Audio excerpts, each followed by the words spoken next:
Imagine sitting in a dark room where the tension is palpable, the silence broken only by the distant sound of heavy footsteps.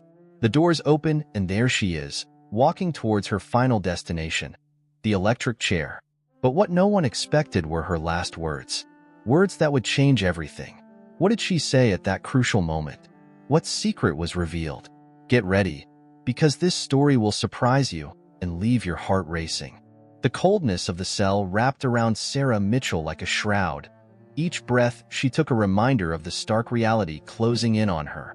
The walls were painted a dull gray, the cement floor hard and unyielding beneath her bare feet. She sat on the edge of the narrow cot, the thin mattress barely cushioning her weight. Flickering fluorescent lights hummed overhead, casting a harsh glow that felt more like a spotlight than a source of comfort. Time had become an enemy, ticking away mercilessly, each second a reminder of her impending execution. As she stared at the small barred window, memories collided in her mind, sharp and vivid. The night of the murder replayed like a broken film reel, each scene distorted and painful. She could see the flashing lights of police cars, hear the frantic shouts of officers, and feel the cold grip of handcuffs biting into her wrists. "I didn't do it," she whispered to the empty room, her voice trembling with desperation. "I'm innocent." The sound of footsteps echoed down the corridor, pulling her from her thoughts. The heavy door creaked open, and Tom Reynolds, her lawyer, stepped inside. His expression a mix of determination and concern. He was a man in his 40s, with salt and pepper hair that suggested both wisdom and weariness. He had fought tirelessly for Sarah, driven by a fierce belief in her innocence. Today, however, he looked particularly drawn, the shadows under his eyes hinting at sleepless nights spent searching for answers. "Sarah," he began, taking a seat across from her, the metal chair scraping against the floor. "How are you holding up?" "Not well," she admitted, her voice barely above a whisper. "I can't stop thinking about that night. It's like I'm trapped in a nightmare I can't wake up from." Tom leaned forward, his gaze steady and reassuring.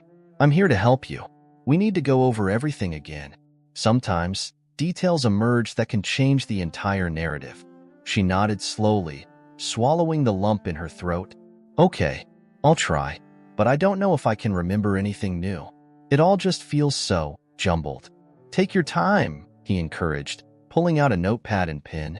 "Start from the beginning. What do you remember?" Taking a deep breath, Sarah closed her eyes, trying to summon the memories of that fateful evening. "It was a Friday. I remember it was raining. I was at the bar with friends.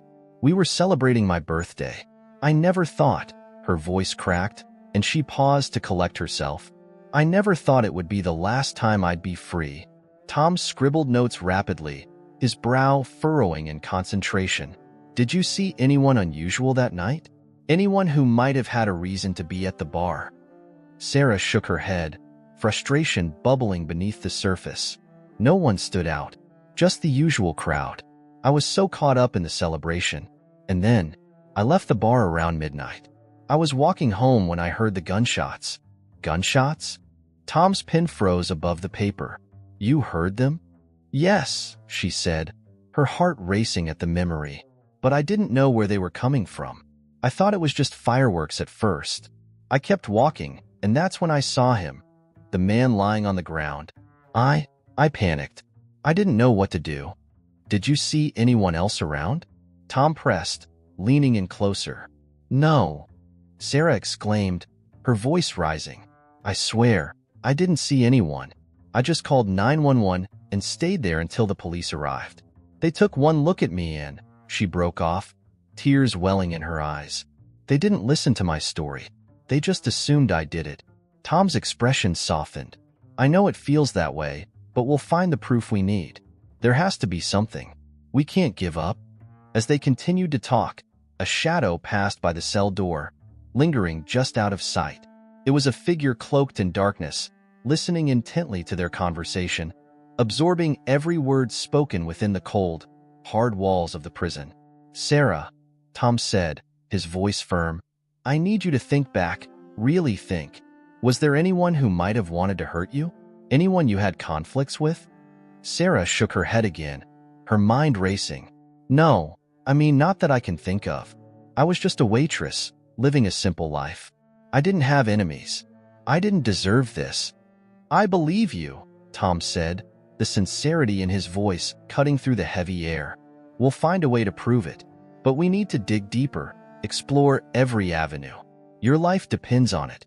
Silence enveloped them for a moment, the weight of their situation palpable. Sarah looked into Tom's eyes, searching for hope, for a glimmer of possibility. What if we can't find anything? What if I'm just stuck here forever? Don't think like that, Tom replied, his voice steadfast. We'll keep fighting. I won't stop until I clear your name. You deserve justice, Sarah. Her heart swelled with gratitude, but a nagging doubt lingered in the back of her mind. What if it's too late? Let's focus on what we can do now, he urged, flipping back through his notes. There's still time before your execution. Maybe we can find witnesses, or… Suddenly, the sharp sound of metal clanging echoed through the corridor, interrupting their conversation. Both Sarah and Tom turned toward the door, tension crackling in the air. The shadowy figure retreated, slipping away into the darkness, hidden from view. What was that? Sarah asked, her pulse quickening. I don't know, Tom replied, his brow furrowing. But we can't let anything distract us. We have to keep digging into your case. There's got to be something we're missing. Sarah nodded, determination replacing some of the fear that had gripped her. Okay, I'll try to remember more. I just wish I could go back to that night and change everything. Tom placed a reassuring hand on her shoulder. We'll find a way, I promise. Remember, you're not alone in this. As they resumed their discussion, Sarah felt a flicker of hope ignite within her. If only she could remember something, anything, that could help prove her innocence. But in the shadows of the prison, secrets lurked, and the truth was not so easily uncovered. The clock continued to tick down the seconds, each one echoing with the weight of her fate. Sarah's thoughts drifted to the life she had once known, the people she loved, and the dreams that had been ripped away from her. She could feel the walls closing in, the air thickening with despair, but she clung to Tom's words like a lifeline. She would not go down without a fight. Outside her cell, the shadowy figure lingered, a silent observer of the unfolding drama, their intentions shrouded in mystery. As the weight of injustice pressed down on Sarah, the true battle for her life was just beginning, and the stakes had never been higher. Tom Reynolds paced the narrow confines of his office, the flickering fluorescent lights above casting a harsh glow on the stacks of legal documents that cluttered his desk.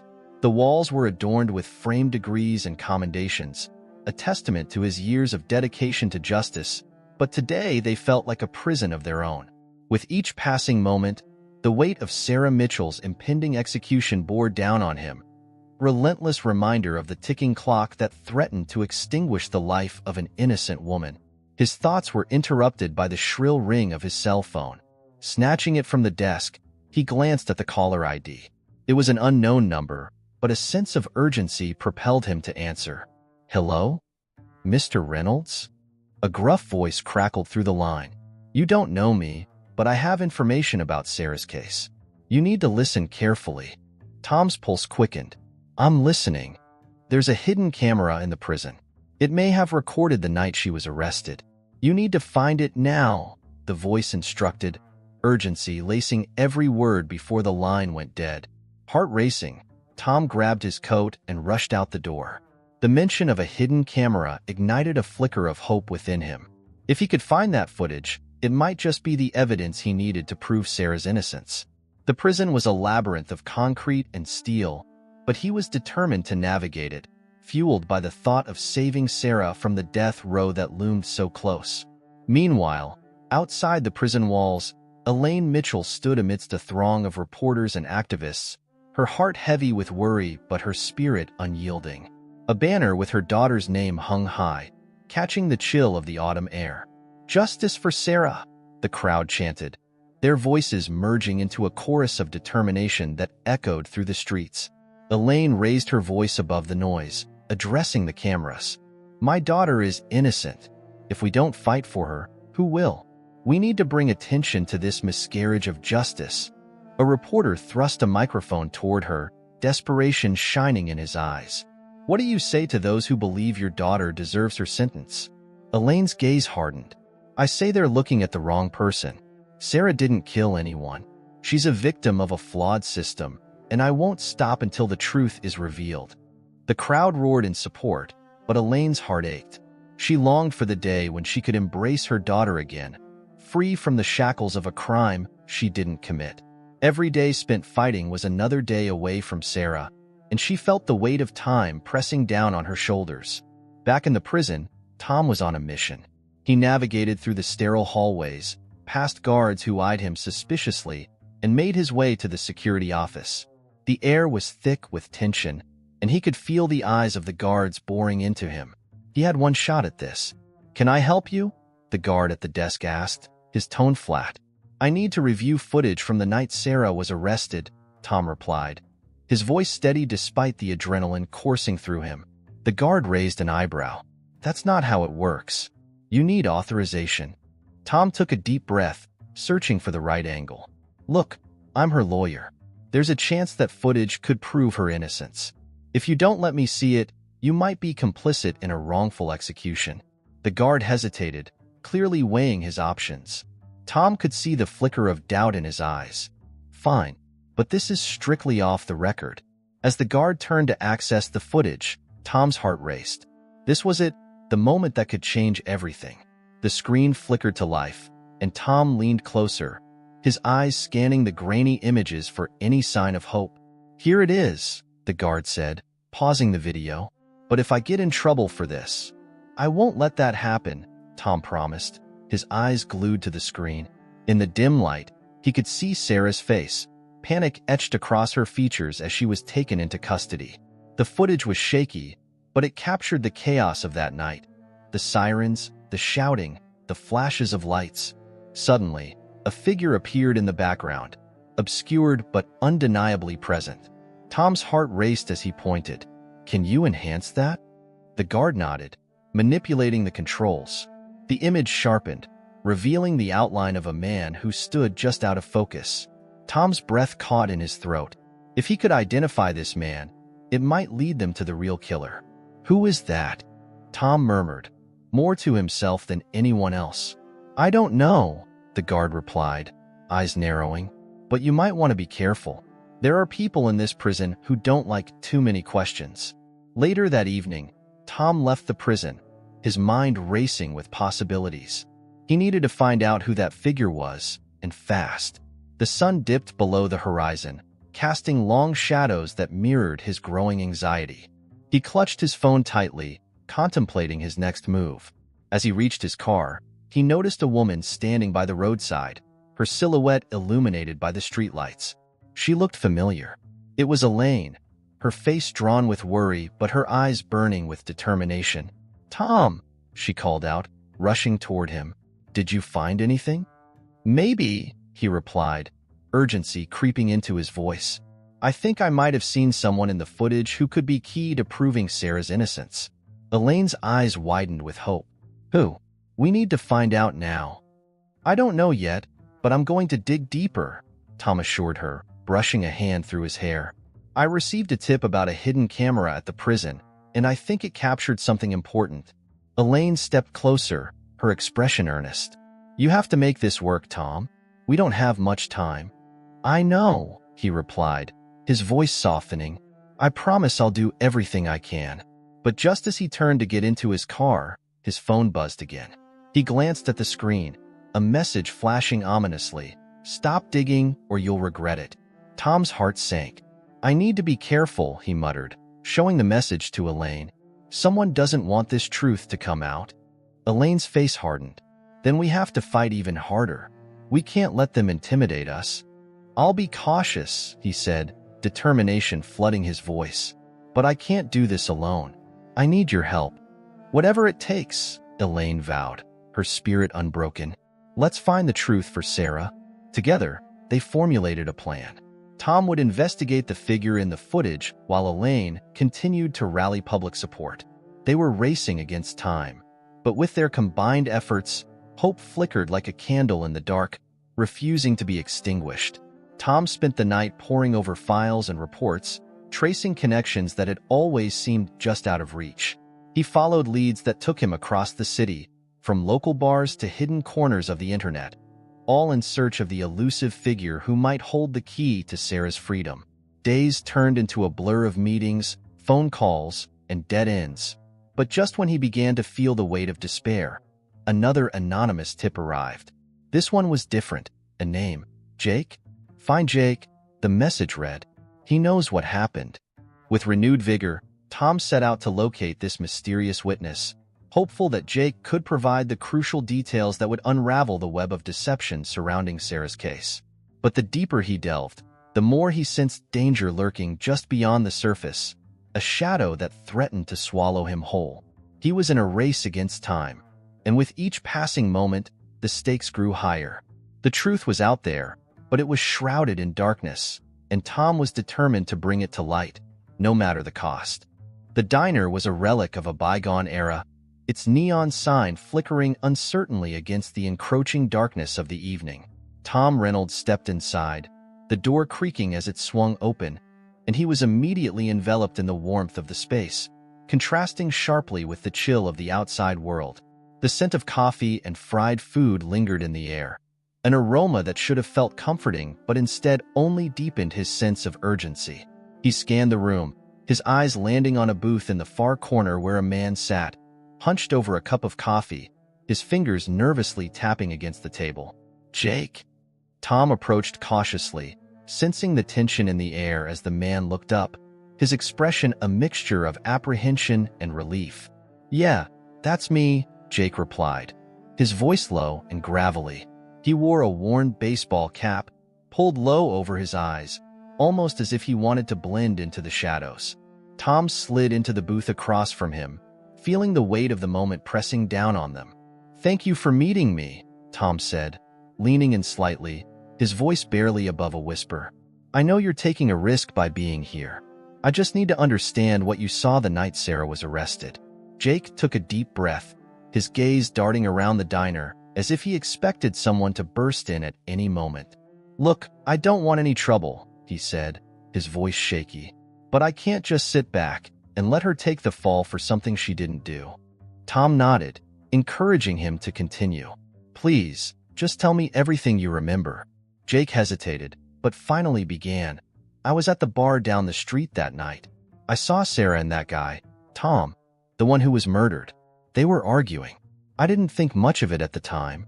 Just another fight, you know? But then, I saw someone else. Who? Tom pressed, his heart racing with anticipation. It was a man, tall and broad-shouldered. He was lurking at the edge of the alley, watching them. When things got heated, he stepped in. I thought he was trying to help, but then I saw him shove the guy. I heard the sound of the struggle, and then the shot. Tom's mind raced as he processed Jake's words. Do you remember what he looked like? Anything that might help identify him? Jake rubbed his temples as if trying to recall a long-forgotten memory. He had this scar on his cheek. It was pretty noticeable, and he had dark hair, maybe a little long, but I didn't get a good look at his face. I was too far away. A heavy silence settled between them. Tom leaned back, his mind racing. The pieces were starting to come together, but he needed more. Did you tell anyone about this? The police? Jake shook his head vehemently. No way. I was scared. I saw how they treated Sarah. They wanted someone to blame, and she was an easy target. I didn't want to end up like her. Tom's heart sank. But if we can prove she didn't do it, I know, Jake interrupted, his eyes wide with urgency. But you need to be careful. There are people involved in this who will do anything to keep the truth buried. I've heard things, dangerous things. Like what?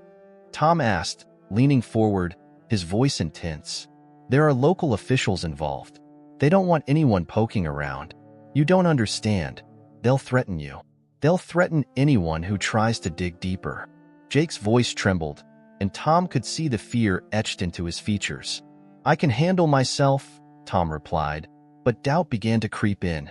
He had always believed that the truth would prevail, but the weight of corruption he sensed lurking behind the scenes was daunting. If we can get a statement from you, it could change everything. Jake hesitated, biting his lip. I want to help, I really do. But I need to think this through. I can't just throw myself into the fire without knowing what's at stake. Tom nodded, understanding the gravity of Jake's situation. I get it, but Sarah's life is on the line, and we don't have much time left. If you want to help, we need to act fast. Just as Jake opened his mouth to respond, the bell above the diner door jingled, and Tom's heart sank as he turned to see a group of men enter, their demeanor menacing. They wore dark coats and moved with an air of authority that immediately set Tom on edge. He recognized one of them as a local detective known for his unsavory methods. "Jake, we need to go," Tom said, urgency flooding his voice. Jake's eyes widened in panic. "What do we do?" "Stay calm. Just act natural," Tom urged, trying to keep his own voice steady. The last thing they needed was to draw attention to themselves. As the group settled into a booth not far from them, Tom felt the tension in the air thicken. He leaned closer to Jake, lowering his voice. "We can't talk here. We need to find a safer place." Jake nodded, fear etched across his face. They both stood up, making their way toward the exit while keeping an eye on the group. As they stepped outside, the cool night air hit them like a slap in the face. "Where to?" Jake asked, glancing back at the diner, his anxiety palpable. "I have a place we can go," Tom said, scanning the street for any signs of danger. "Just follow me." They walked quickly, Tom leading the way through the dimly lit streets, his mind racing with the implications of what Jake had said. He couldn't shake the feeling that they were being watched, and the tension hung thick in the air as they turned down a narrow alleyway that led to a small, nondescript building. Once inside, Tom locked the door behind them and turned to face Jake, who looked as if he might bolt at any second. "You okay?" Tom asked, trying to gauge his state of mind. "I don't know, man. This is all too much," Jake admitted, rubbing the back of his neck. "I just wanted to forget what I saw." "I understand, but we need to focus. Can you tell me anything else? Anything that might help us find that guy?" Tom pressed. Jake took a deep breath, his brow furrowing in concentration. "The guy with the scar. I think I heard someone call him Mickey at the bar. I didn't think much of it, but now that I think about it, I remember hearing that name before in connection with some shady deals." "Mickey," Tom repeated, jotting down notes in his notepad, his heart racing with renewed determination. "Where can we find him? Do you know anyone who might?" "I might have a lead," Jake said slowly, hesitating, "but it's risky. He's not the kind of guy you want to cross." Tom felt a surge of frustration. "Jake, we don't have time for this. If we want to save Sarah, we have to take risks. We can't let fear hold us back." Jake's expression hardened, a flicker of resolve igniting in his eyes. "You're right. Let's do this." "Okay," Tom said, a plan forming in his mind. "We'll find Mickey and get him to talk. But we have to be careful. If what you're saying is true, we could be walking into a trap." As they prepared to leave the building, Tom's phone buzzed in his pocket, breaking the tension in the air. He pulled it out, glancing at the screen, and felt a chill run down his spine. It was a message from an unknown number, the words stark and menacing, "Back off, or you'll regret it." "Tom? What's wrong?" Jake asked, his brow furrowing with concern. "Just a message," Tom replied, his heart racing. "It's threatening. They know we're looking into this." "What do we do?" Jake asked, his voice barely above a whisper. "We stay focused. We can't let them intimidate us," Tom said, his voice steely with determination. "We're going to find Mickey, and we're going to get to the bottom of this, no matter what." As they stepped back out into the night, the shadows seemed to close in around them, the weight of their mission heavy on their shoulders. The road ahead was fraught with danger, but Tom knew that they couldn't turn back now. Sarah's life depended on the truth, and he was willing to risk everything to uncover it. Tom Reynolds stood outside the prison's imposing gates, the chill of the late afternoon air biting against his skin. It was a stark reminder of the urgency of time slipping away from him, just as Sarah's last days on death row dwindled. The world outside moved on, oblivious to the life and death struggle unfolding within those concrete walls. He took a deep breath, steeling himself for the emotional gravity of his next meeting with Sarah. As he entered, the familiar scent of antiseptic and despair enveloped him. The fluorescent lights above flickered slightly, echoing the uncertainty that hung in the air. He navigated the sterile corridors toward Sarah's cell, his mind racing with thoughts of the evidence he had gathered. The hidden camera footage, the witness, Jake, who had risked everything to come forward. The weight of it all felt heavier with each step he took. Upon reaching her cell, he found Sarah sitting on the narrow cot, her hands clasped tightly in her lap. Her once vibrant face was now pale, the shadows under her eyes deeper than he remembered. She looked up as he approached, and for a moment, a flicker of hope passed between them. "Tom," she said, her voice barely above a whisper, laden with exhaustion yet laced with determination. "Have you found anything?" "We're running out of time, Sarah," he replied, his voice steady but urgent. "I went public with the evidence. I'm rallying support, activists, celebrities, anyone who can amplify your voice." Her eyes widened, a mixture of relief and fear flickering across her face. "But what if it's too late? What if they still—" Tom shook his head, cutting her off gently. "We can't think like that. We have to believe that we can change this. You deserve to have your story heard." Sarah nodded, but he could see the uncertainty lingering in her gaze. "I just don't know how much longer I can hold on. Each day feels heavier than the last." "I know," he said, his heart aching for her. "But there are people out there who care. Your mother is fighting hard, and so many others are joining her cause. We're not alone in this." She looked down at her hands, her fingers trembling slightly. "I keep going back to that night. The memories are so vivid, and yet, what do you remember?" Tom prompted, eager to keep her focused, to prevent her from spiraling into despair. "I remember the argument," she said slowly, her brow furrowing as she tried to piece together the fragmented recollections. "But everything after that is a blur. I wish I could remember more." "Maybe you don't need to remember everything. We have Jake's testimony, and it might be enough." "Jake," she echoed, her voice trailing off. "Will he really come through for us?" "I believe he will. He knows what he saw, and he wants to do the right thing." With a deep breath, Sarah leaned forward, her eyes searching his. "Tom, I need to tell you something. Something I've been holding back." "What is it?" he asked, sensing the shift in her demeanor. "It's about my family," she began, her voice trembling. "There's something I never told you. I didn't think it mattered until now." Tom sat down on the edge of her bed, his full attention on her. "Whatever it is, you can trust me." Her gaze fell again, and he could see the internal struggle playing out on her face. "It's about my father. He wasn't the man everyone thought he was." "What do you mean?"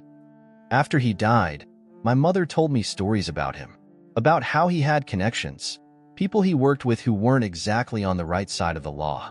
I thought she was exaggerating, but now you're wondering if it could be related to your case?" Tom asked, piecing the puzzle together. Sarah nodded, her voice barely above a whisper. "I'm scared, Tom. What if his past is coming back to haunt me? What if that's why they wanted me convicted?" Tom felt a chill run down his spine. "It's possible. If there were people who wanted to silence your father, they might see you as a threat. But why would they frame me for a murder I didn't commit? Perhaps they thought it would serve as a warning to anyone else who might dig into their affairs. Or maybe they needed a scapegoat, someone to divert attention from their own guilt," he suggested. Sarah shuddered at the thought. "It's all so twisted. What do we do now?" "We keep digging, keep fighting. I'll look into your father's connections. Maybe there's something there that can help us." Sarah's eyes filled with tears. "I just want to go home, Tom. I want to feel safe again." "I promise you, we won't stop until we get the truth," he said, his voice firm. "You're not alone in this. You have your mother, and you have me." As the conversation drew to a close, Sarah seemed to relax slightly, though the tension in her shoulders remained.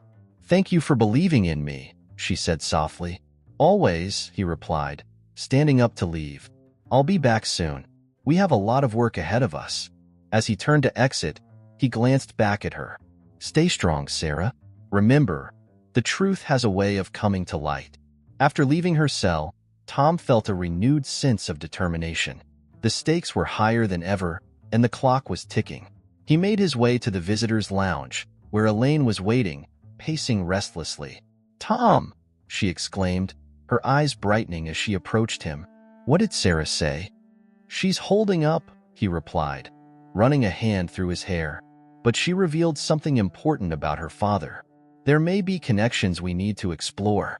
Elaine's expression shifted to one of concern. "What kind of connections?" Tom hesitated, weighing his words carefully. She mentioned that her father had ties to some less than savory characters. It might explain why she was targeted. Elaine's face paled. "You think this is all tied to him?" "I think it's possible. We need to dig deeper into her father's past.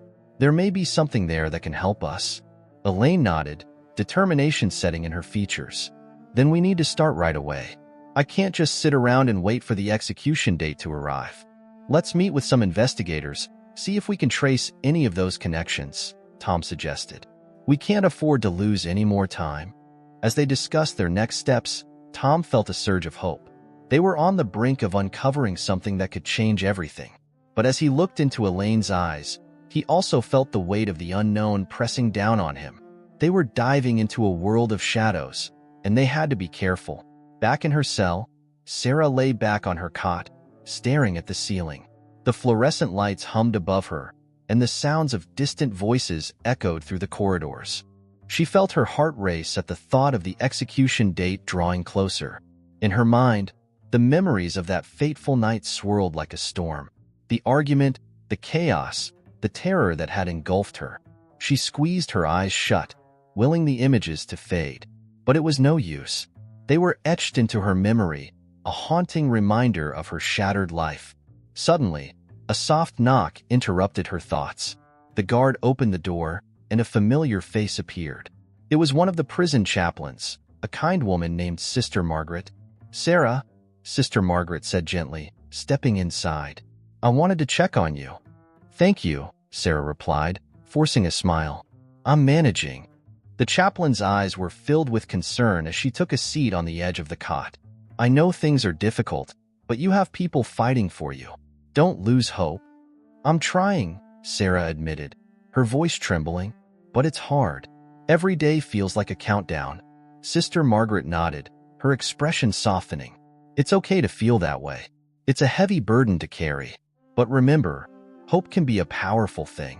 Sometimes I feel like it's slipping away," Sarah confessed, tears brimming in her eyes. "What if I'm just not strong enough?" "You are stronger than you know," Sister Margaret assured her. "And you're not alone. There are people outside these walls who care about you deeply." "I just want to go home," Sarah whispered, her voice breaking. Sister Margaret reached out, placing a comforting hand on hers. "We will do everything we can to help you. You don't have to face this alone."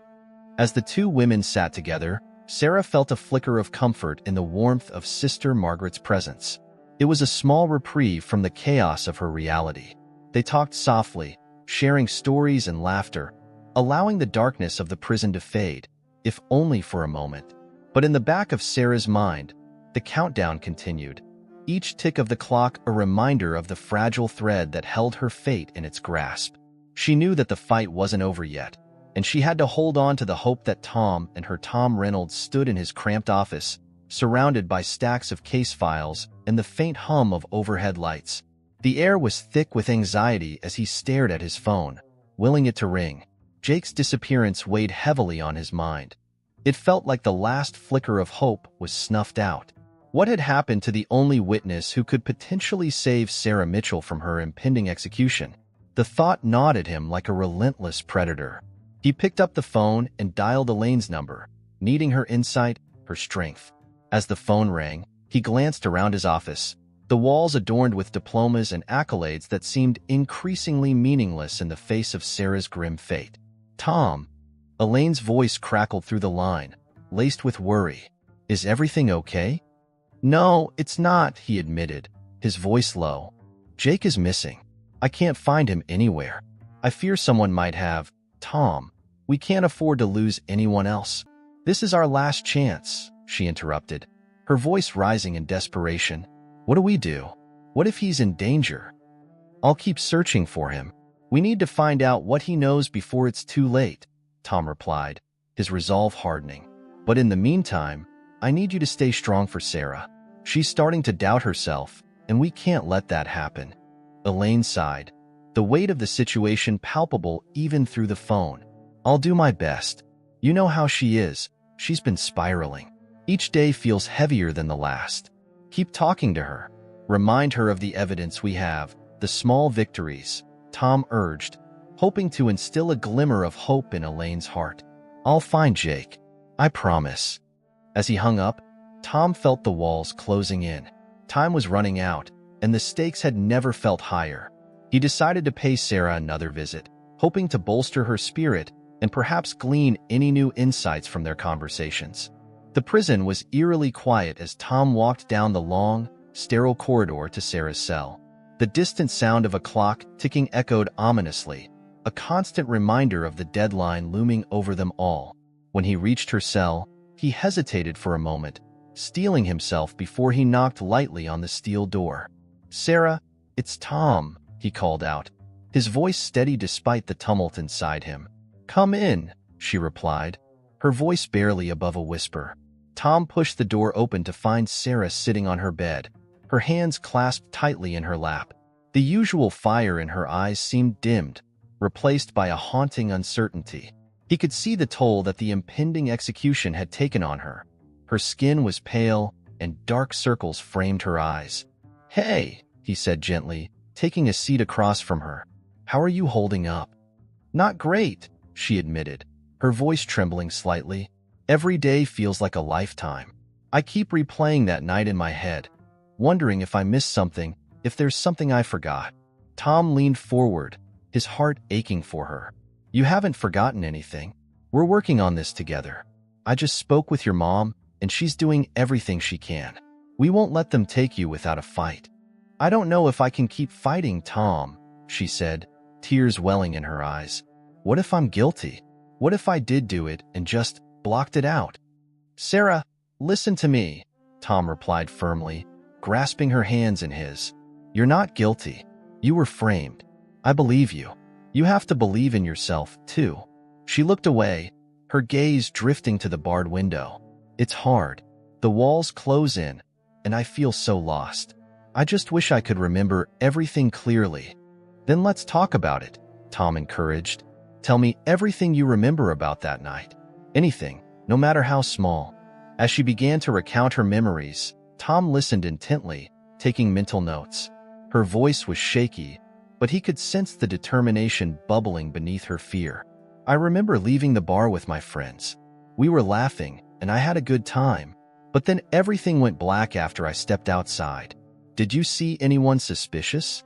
Anyone who might have been following you?" he probed, taking care not to rush her. She closed her eyes, searching her memory. "I think there was someone, a man, but I can't remember his face, just the way he moved. It felt off." Tom's heart raced. "What do you mean by off?" "Like he was watching me," she said slowly, her brow furrowing. "I felt it, like a chill running down my spine. But I don't know if I was just being paranoid." "Paranoia is a valid instinct, especially in situations like that. It could be a lead, Sarah," Tom said, his mind racing with possibilities. "We need to find out who that man was." Suddenly, the door swung open, and a guard stepped in, breaking their moment. "Time's up," he grunted, his expression unreadable. "Just one more minute," Tom pleaded, looking back at Sarah. "We're working through something important." "Not my problem," the guard replied, shifting his weight impatiently. Tom stood up reluctantly, feeling a wave of frustration wash over him. "I'll be back tomorrow, okay?" he said to Sarah, who nodded, but her eyes were filled with doubt. As he exited the cell, Tom felt a growing sense of urgency. He needed to act fast, not just for Sarah but for Jake, who might be in grave danger. The thought of losing the last piece of evidence was unbearable. Later that evening, Tom found himself in a cramped diner, nursing a cup of coffee and scanning the room for any sign of Jake. The neon lights flickered above him, casting erratic shadows that mirrored the chaos in his mind. He knew he had to dig deeper, confront the corruption that had woven itself into Sarah's story. "Why am I doing this?" he muttered to himself, running a hand through his hair in frustration. He had never felt so powerless, so driven by a sense of righteousness. His phone buzzed on the table. He picked it up, heart racing as he saw an unknown number. "This better be good," he whispered, answering it quickly.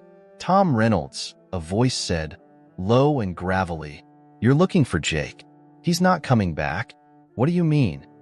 Tom's heart sank. "What have you done to him?" "Let's just say he's taken a permanent vacation," the voice replied, dripping with malice. "You should stop digging, or you might find yourself in the same hole." "Who are you?" Tom demanded, his hands tightening around the phone. "Someone who knows the truth about your precious Sarah. Let it go, or you'll regret it." The call ended abruptly, leaving Tom staring at the screen in disbelief. Anger surged through him, but beneath it lay an icy fear. They were willing to go to great lengths to keep the truth buried. He couldn't let that happen. Not now, not ever. He pushed back from the table, his mind racing with ideas. He had to confront the officials involved. He couldn't let fear dictate his actions any longer. He had to fight for Sarah, for justice. The next morning, Tom stood outside the courthouse, steeling himself for the confrontation ahead.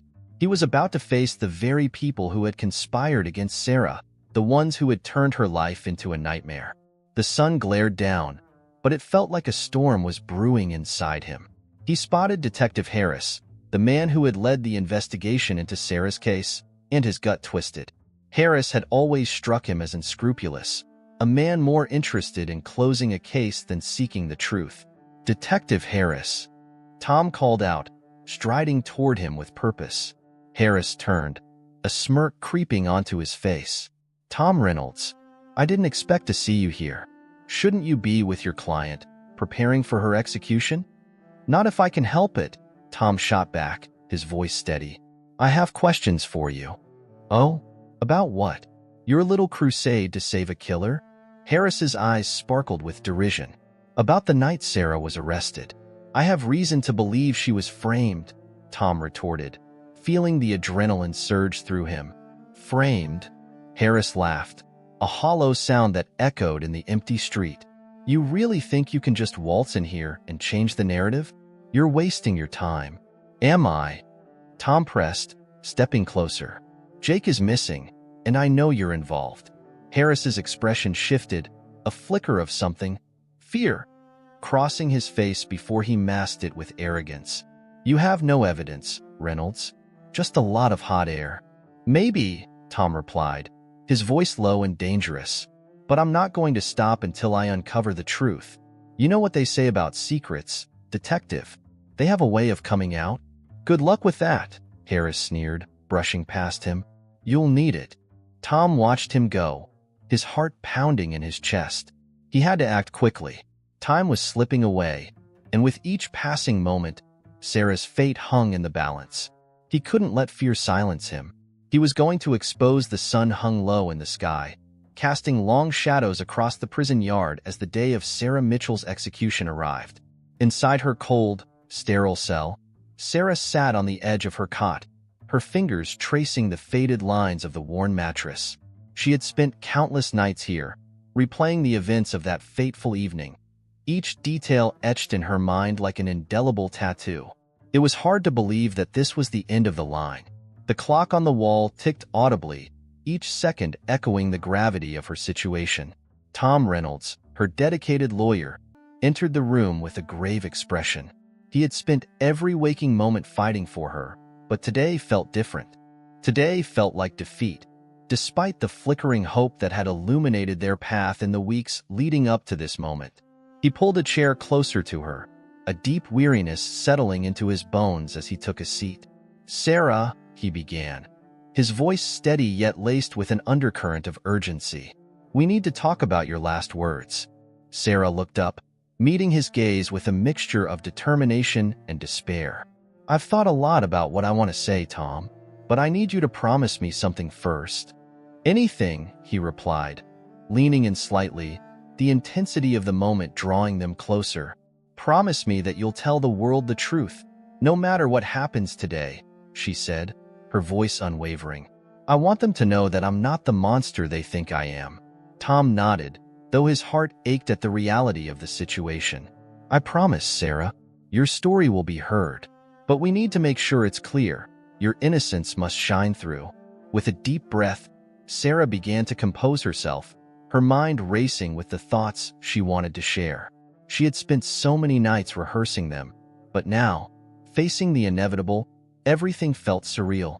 I need to tell them about my family, she said, her voice trembling slightly. There's something I've never shared, something crucial that could change everything. It's about my uncle Daniel. He's been pulling strings behind the scenes since the beginning. Tom's eyes widened with interest. Your uncle? But I thought he was a distant relative. Why would he be involved?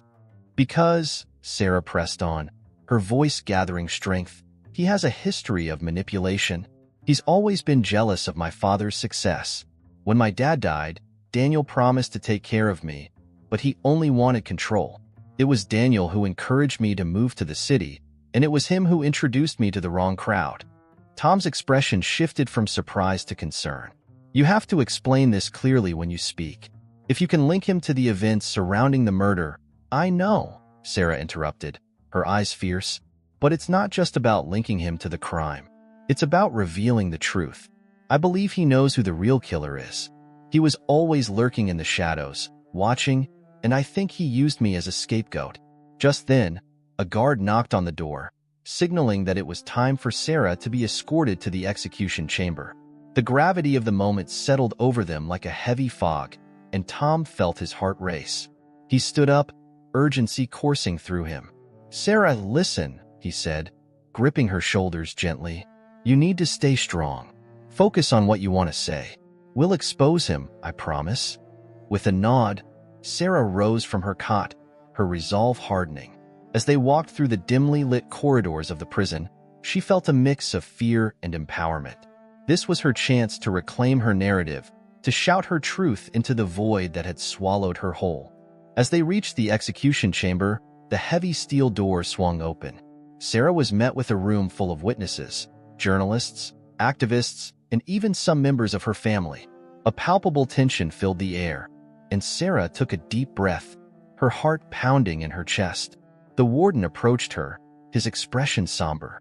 You have one last chance to speak. Make it count. Sarah stepped up to the microphone, her gaze sweeping over the crowd. She felt a surge of adrenaline as she prepared to address them all.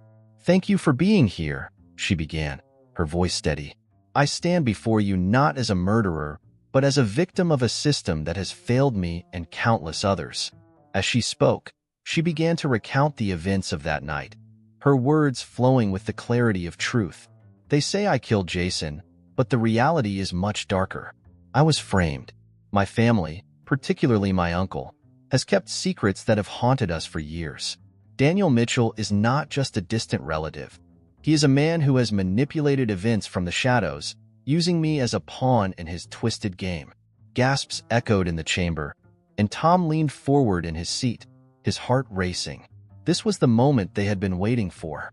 Daniel wanted vengeance for my father's success, and when I became the target, he made sure to cover his tracks. He's the one who introduced me to the people who ultimately led to my downfall. He's the one who holds the key to the truth, she continued, her voice rising with passion. If you want to know who the real killer is, look no further than my own blood. Just as her words began to unravel the fabric of the conspiracy, a loud crack resonated through the room. The lights flickered, and within seconds, the entire chamber was plunged into darkness. A collective gasp filled the air, and panic surged among the witnesses. Stay calm, the warden shouted, his voice barely audible over the chaos. In the darkness, Sarah felt a surge of adrenaline. She could hear muffled voices, confusion spreading like wildfire. The fear in the room was palpable, but amidst it all, she sensed a presence lurking in the shadows. A sinister smile she could not see but felt deeply. Tom, she called out, her voice cutting through the chaos. Where are you? I'm here, Sarah, he shouted back, his voice strained. Just hold on. A few moments later, emergency lights flickered to life, casting an eerie glow across the chamber. Faces emerged from the dark, expressions of fear and uncertainty etched on them. But as the lights stabilized, Sarah's eyes locked onto a figure standing at the back of the room. It was Daniel. His smile sent chills down her spine. He stood with an air of confidence, as if the darkness had only empowered him. Sarah's heart raced, and she could feel the weight of the moment pressing down on her. "Daniel!" she shouted, her voice trembling with fury. "You thought you could hide in the shadows forever? This ends now." Tom moved closer to her, his face a mask of determination. "Stay strong, Sarah. We'll get through this." But before they could plan their next move, the warden's voice broke through the tension. "Everyone, please remain calm. We're assessing the situation. Do not panic." "Calm?" Sarah almost laughed, a mix of disbelief and anger. "How can we be calm when a murderer is standing right there?" "Sarah, focus," Tom urged, his eyes darting between her and Daniel. "We need to get the truth out, but we can't let him intimidate you." As the room began to stabilize, Sarah realized this was her opportunity. With the spotlight momentarily shifted, she took a step forward, her voice ringing with conviction. "I may be standing here on death row, but my spirit will not be broken. Daniel Mitchell, you are the architect of this nightmare, and I will not go down without fighting for the truth." The crowd shifted, a mix of disbelief and intrigue washing over them. Journalists began murmuring among themselves, and a few began to record the unfolding scene. "Sarah, stop!"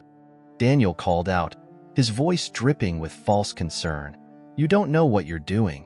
"But I do, Daniel," she shot back, her eyes blazing. "I'm exposing you for the coward you are." The tension in the room thickened, and Tom felt a surge of hope. This was the moment they had been waiting for, the chance to turn the tide. But would it be enough? Would the truth finally see the light of day? As the lights flickered back to full brightness, Sarah stood tall, knowing that the fight was far from over. The real battle for her life, and for justice, had just begun.